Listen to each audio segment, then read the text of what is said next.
এবং প্রিয় সংগ্রামী সাথী ও বন্ধুগণ, আপনারা জানেন যে আমরা নির্বাচনের একদম দ্বার প্রান্তে এসে পৌঁছেছি। আজকে জাহাঙ্গীরনগর বিশ্ববিদ্যালয়ের শিক্ষার্থী সংসদ নির্বাচনের প্রচারণার সর্বশেষ দিন। আজ রাত 12টায় আমাদের প্রচারণা কার্যক্রম শেষ হয়ে যাচ্ছে। আমরা প্রচারণার পুরোটা সময় জুড়ে দেখলাম জাহাঙ্গীরনগর বিশ্ববিদ্যালয়ে অনেক গুরুত্বপূর্ণ প্রার্থীরা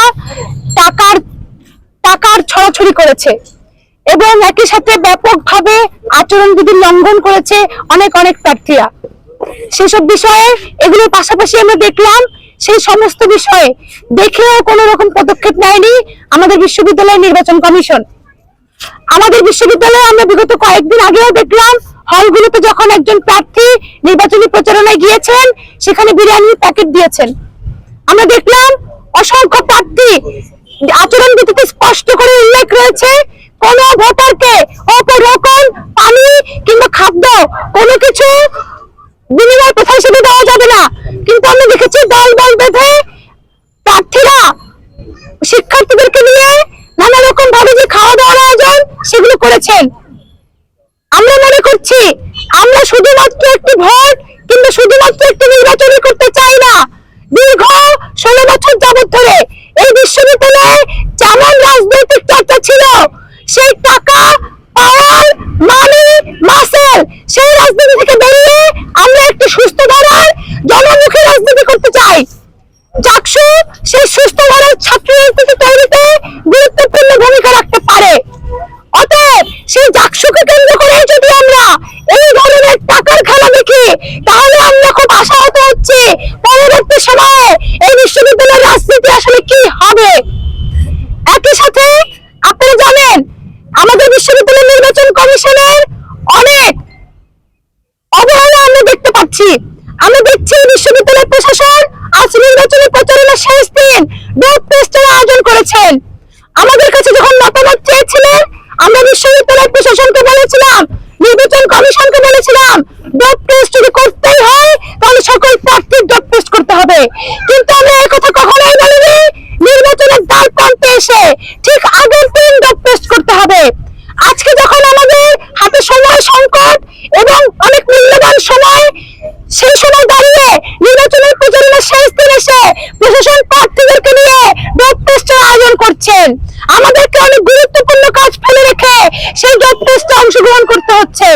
একই সাথে আমাদের কাছে আরেকটি বিষয় পরিষ্কার নয়, কোন ক্রমে যদি ডোপ টেস্টের রিপোর্ট ভুল আসে কিংবা কোন প্রার্থী যদি ষড়যন্ত্রের শিকার হন এই ডোপ টেস্টের মাধ্যমে, তাহলে সেই প্রার্থী পুনরায় কি করে অভিযোগ দায়ের করবেন, সেই সময়টুকু কোথায় পাবেন, সেই বিষয়ে বিশ্ববিদ্যালয় প্রশাসন নির্বাচন কমিশন কোন রকম বক্তব্য দেয়নি, কোন রকম সমাধান আমাদের সামনে হাজির করতে পারেনি। সেই জায়গায় আমরা বলতে চাই ডোপ টেস্টের আয়োজন চলছে, সেই ডোপ টেস্টকে কেন্দ্র করে কোন প্রার্থী যেন কোন রকম রাজনৈতিক আক্রমণ, কোন মানুষের ব্যক্তিগত আক্রোশ কিংবা কোন রকম সংগঠনের আক্রোশের শিকার না হয় সেই বিষয়ে নির্বাচনী প্রশাসন সর্বাত্মক সোচ্চার ভূমিকা পালন করবেন। এটি আমাদের নির্বাচনী প্রশাসনের কাছে প্রত্যাশা। একই সাথে আজকে একটি গুরুত্বপূর্ণ বিষয় আপনাদের কাছে আলোকপাত করতে চাই। আমাদের বিশ্ববিদ্যালয়ে প্রায় 1 থেকে 120 জন দৃষ্টি প্রতিবন্ধী শিক্ষার্থীরা রয়েছেন। আমাদের এখানে প্রায় 8 থেকে 7টি প্যানেল ঘোষিত হয়েছে। প্রত্যেকটি প্যানেল তার নির্বাচনী ইস্তেহার নিয়ে প্রত্যেকটি সাধারণ শিক্ষার্থীর কাছে যাচ্ছেন। যারা স্বতন্ত্র দাঁড়িয়েছেন তারাও তাদের ইস্তেহার বক্তব্য নিয়ে সাধারণ শিক্ষার্থীদের কাছে পৌঁছে যাচ্ছেন। সাধারণ শিক্ষার্থীরা এই কাগজের যে ইস্তেহার সেটি তাদের কাছে লিখে দিতে পারছেন। পরবর্তীতে যাচাই বাছাই করে এই বক্তব্য পড়ে তারা তাদের ভোট প্রদান করবেন, মূল্যবান ভোটটি প্রদান করবেন। কিন্তু দুঃখের সঙ্গে বলতে হচ্ছে আমাদের বিশ্ববিদ্যালয়ে যারা দৃষ্টি প্রতিবন্ধী রয়েছে তারা আমাদের প্রার্থীদের যে বক্তব্য, যে ইস্তেহার সেগুলো পড়তে পারছেন না। তারা চাইলেই সেগুলো তাদের কাছে লিখে দিয়ে তারা সেগুলো যাচাই বাছাই করার সুযোগ পাচ্ছেন না।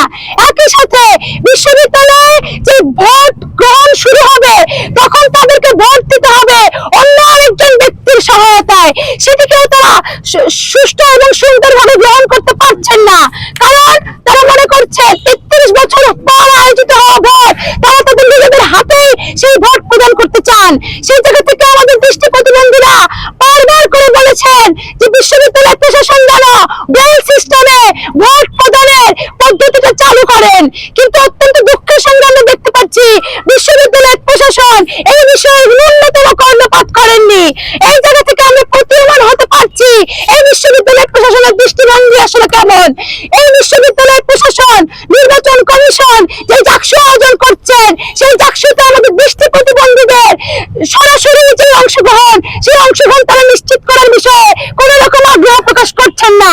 তাতে করে আমাদের কাছে স্পষ্ট বিষয় প্রতিদান হচ্ছে যে বিশ্ববিদ্যালয়ের প্রশাসন এই ধরনের নির্বাচনের বিষয় তাদের যেই অবহেলার দিকটি দেখিয়েছেন, তাতে করে আমরা বুঝতে পারছি পরবর্তীতে চাকসুর মধ্যে দিয়ে আমাদের এই দৃষ্টি প্রতিবন্ধী কিংবা বিশেষ চাহিদা সম্পন্ন শিক্ষার্থীর অধিকার কতটুকু নিশ্চিত হবে বিষয়টি এখনো হচ্ছে। অনেক টাকা খরচ করছেন, কিন্তু আমাদের দৃষ্টি প্রতিবন্ধী কিংবা বিশেষ চাহিদা সম্পন্ন শিক্ষার্থীদের বিষয়ে তারা কিছু ভাবেননি।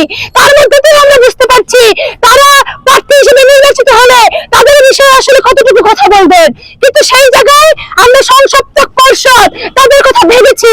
তাদের কথা ভেবে আমাদের যে 13 দফা দাবি রয়েছে, শিক্ষার্থীদেরকে নিয়ে আমাদের যে আহ্বান রয়েছে, সেই আহ্বান নিয়েই আমরা বেইল পদ্ধতিতে আমাদের 13 দফা দাবি এবং ইস্তেহার ছাপিয়েছি। এই বিশ্ববিদ্যালয়ে যে কজন দৃষ্টি প্রতিবন্ধী শিক্ষার্থী রয়েছেন তার অধিক সংখ্যক বেইল আমরা ছাপিয়ে নিয়ে এসেছি এবং আজকের মধ্যেই আমরা তাদের হাতে পৌঁছে দেব। তারা যেন সেটিকে সংরক্ষিত রেখে, তাদের কাছে রেখে বারবার সেই বক্তব্য যাচাই বাছাই করে তাদের মূল্যবান ভর্তি প্রদান করতে পারেন। একই সাথে আজকে আমরা নির্বাচন কমিশনারের কাছে দাবি জানাবো তারা যেন অতি দ্রুতই তাদের জন্য নির্বাচনী যে বেইল পদ্ধতি, সেই পদ্ধতি চালু করেন। আমরা বলতে চাই, আমরা শিক্ষার্থী হয়ে যদি এই বিশ্ববিদ্যালয়ের গোটা বিশ্ববিদ্যালয়ের দৃষ্টিবন্ধী শিক্ষার্থীদের জন্য, দৃষ্টি প্রতিবন্ধী শিক্ষার্থীদের জন্য যদি বেইল পদ্ধতিতে আমাদের ইস্তেহার ছাপাতে পারি, তাহলে বিশ্ববিদ্যালয় কেন পারবে না?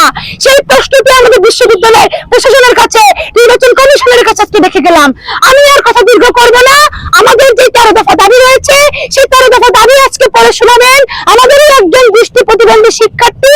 তিনি বেইল পদ্ধতির মাধ্যমে আজকে আপনাদের সামনে আমাদের 13 দফা দাবি উপস্থাপন করবেন। এই মুহূর্তে আমি আহ্বান জানাচ্ছি তরিকুল ইসলাম নাজিমকে আমাদের মাঝে 13 দফা দাবি পড়ে শোনানোর জন্য। তুমি একটু এই চেয়ারে বসবে, ঠিক আছে? এপাশে আসো।